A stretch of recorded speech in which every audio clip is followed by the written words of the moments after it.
Jungle. Retail, supply chain, it's limited in your expanse. It has to be built for them. All kind of programs. Like being that I'm a civil engineer, right? I would have some knowledge of AI, but that would be something which I would have learned over a period of time. So I can share that knowledge to that level. And I said we are all right now in that space where we should know what is AI. Because this is going to impact each and every. And we will search for people who are interested in engineering, came up with a data set, and maybe our counselors would have come up with some numbers and then identified your phone number somewhere from some data set or .in, and you place orders, right? They could have actually told you that what kind of personality do you have. They could have told you whether your wife likes you or not. Because you keep buying something which your wife doesn't like, or you kind of keep rejecting what your wife likes, so your personality can easily be taken up and make a personality of it. So as an AI is actually encompassing everything. So we talked about a lot of things, the positives, the ethics part of it, and how it is doing a great job for students. And this domain of AI and analytics is not limited only to engineering nowadays. I was just discussing with this gentleman who was sitting here. He was telling him that it has encompassed everything nowadays. Right? Even the ones doing management are studying business analytics. Even the engineerings are studying legal tech. Can you believe legal technology has become big? Now the courts are thinking of doing what? They said there are a huge amount of judgments of 500 pages which the judges kind of dictate and they are kind of noted down. Can we get the crux of that judgment within minutes? So they are trying to, and then also the critical elements of that judgment which can be used for case, so that the cases are resolved at the earliest.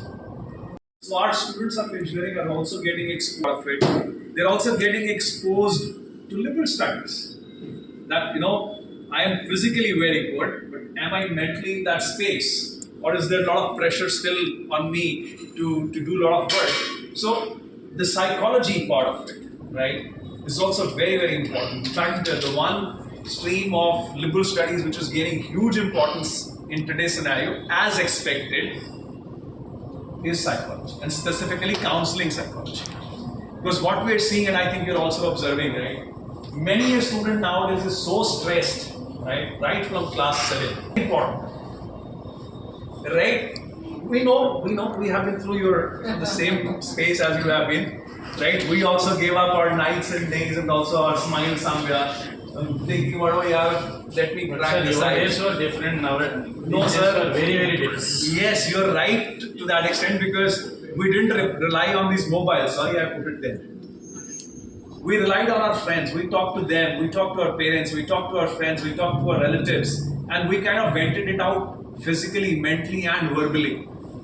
Nowadays, all the physical, mental, and verbal part is limited to this great friend of ours, which we call immobile. It's not mobile. It has made us immobile, right? So it should be called immobile, because it has made us immobile, right? So, but it has its own great uses. Let's be very honest about it. It's encompassing everything. So the different thought process. But the good part of the university ecosystem is it gels them very well together. And that is not possible to do unless you have a very baseline of a good culture, good value system, where you allow people to speak freely, but at the end of the day, you can win today's scenario, right? So I'll delve deep into that. So I'm not going to talk about AI, but I thought I'll just lay the context and why this presentation carries AI. The first part of the presentation is about BNU, right? So I'll concentrate on that more, and then we can take up a few questions which you may have, right? So, okay, it's a university which is situated in the NCR, Gurugram. It means just 40 kilometers away from the international airport. 5-minute drive on a good day, and an hour and a half drive also sometimes. That's we all are very used to nowadays, right? But it's spread over a 50 acres campus, right?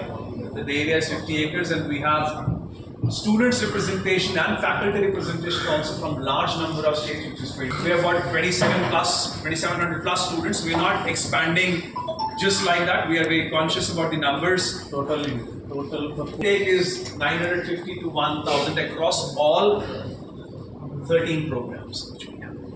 So we're not looking to expand just like for a number. We are very well supported by the Hero Group, which is absolutely important. They have been the ones at the forefront in helping us establish this wonderful university. You should come and visit once for sure. It's an invitation to you, right? And we have about 200 corporates as a part of either some MOUs which we have signed with them for coming and teaching us, our students, or for picking our students for various job employment opportunities or setting up centers of excellence. Right? We have 12 industry collaborations also, very strong industry collaborations with us, which also we are very proud of. So this is a very small gist of what the campus has and what we kind of look like over the last 10 years. We got founded in 2014, and when we were founded, we were into engineering and management. So we never wanted to grow only in one direction. We call as research electives, where any faculty member who comes with a research experience of having worked in a different area would like to float a course around it, it is possible to do that. So in fact, every year we have board of studies which kind of bring in those additional courses, and the students are exposed to those kind of courses. Multidimensional learning, I talked about it, that we give an opportunity for the students to pick subjects in width from other schools as well, right? And we also see to it that within the engineering stream, or for that matter any other stream, if they want to deep dive into some, they can do that as well. I'll talk about it more in later. Experiential learning is the key. That is built into the ecosystem very nicely, where rather than just theoretical aspect, they are getting into the classroom and doing projects and getting out of the classroom as well. Doing a lot of hands-on projects, right? Practice school is one component, this whole ecosystem of experiential learning, where we expose our students to the industry functioning right from the first year. As I am saying, the very next week, now the first year students are going to go and visit a few industries. One of them is Motor Corps at TVS in Bangalore, right? The idea is to expose them right from the very industry. The oriented type, they can stay back and work on a research problem with the faculty members. So they get an opportunity to work with the faculty on those ideas, and through that many of our publications. Now that's absolutely fascinating, because they are given seed grant money to go out and present their papers in a conference.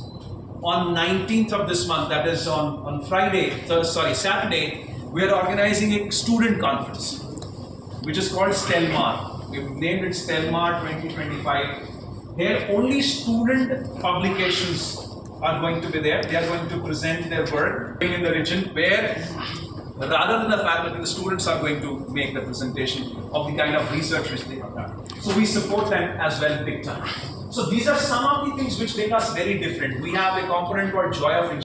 As an engineering school, we're going to the Board of Studies of School of Management. Reason, because we have a BTech MBA program which we're starting. So we're starting a BTech MBA program in the next year. We've already got it through the Board of Studies of Engineering, where we invited management school to come. We've already taken it through the academic council, but they say, okay, let's take it through the School of Management University. Yes, linear pursuing. So we are trying to give that opportunity to our students to see, or they can leave in between as well with a BSc or a BTech or a BTech. So that's where we are trying to bring in the nuances of the new education policy as well. That is what we are trying to bring in as well.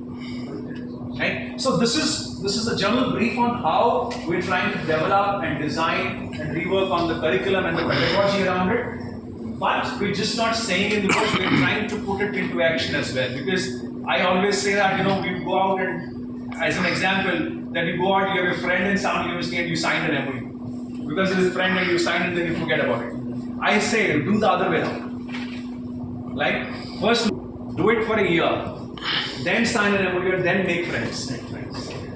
Right? Because that is how it should work. It should not work the other way around. First you establish a connect, and you would be very, once you see around, you can go to the website and check.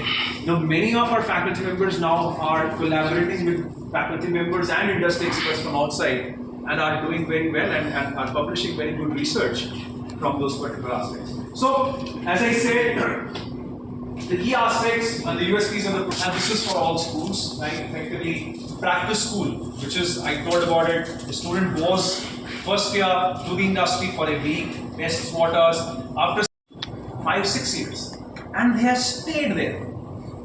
They have not changed the job. Now what it means is, One, that we appreciate long-term commitment from the organizations who visit us. We appreciate the feedback we get from them. In fact, Shivang Arora, you go and search on the LinkedIn, you'll find Shivang Arora there. He was there on campus delivering a talk to our students. He told that whatever value system he's learned from, and the struggle which he has to go through, because, so see, in an IIT, it's a different kind of a struggle.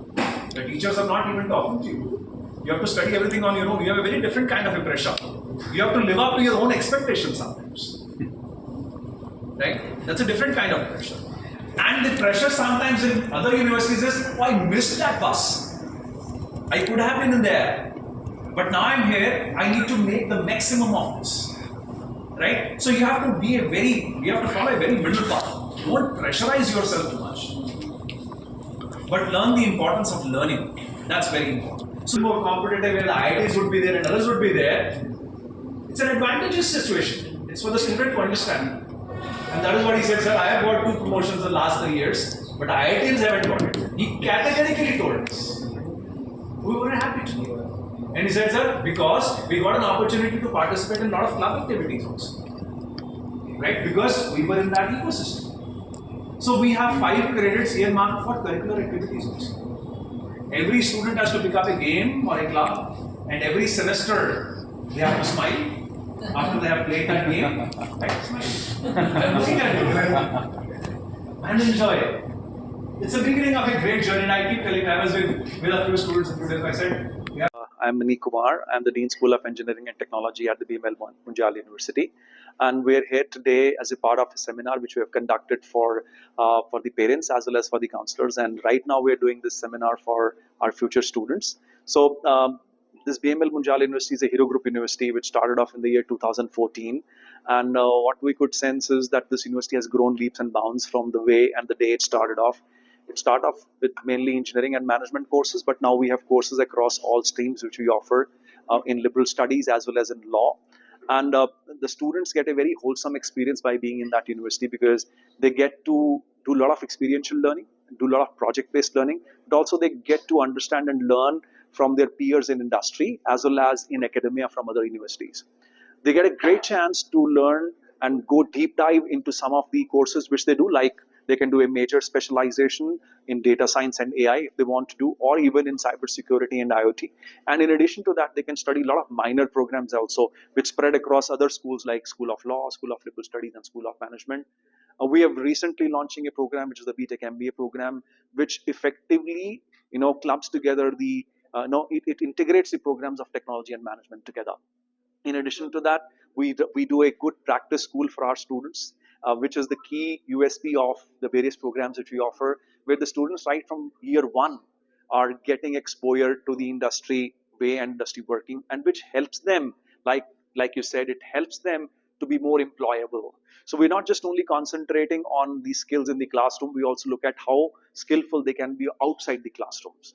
We appreciate a lot of those soft skills happening through club activities and other activities which they do in the evening.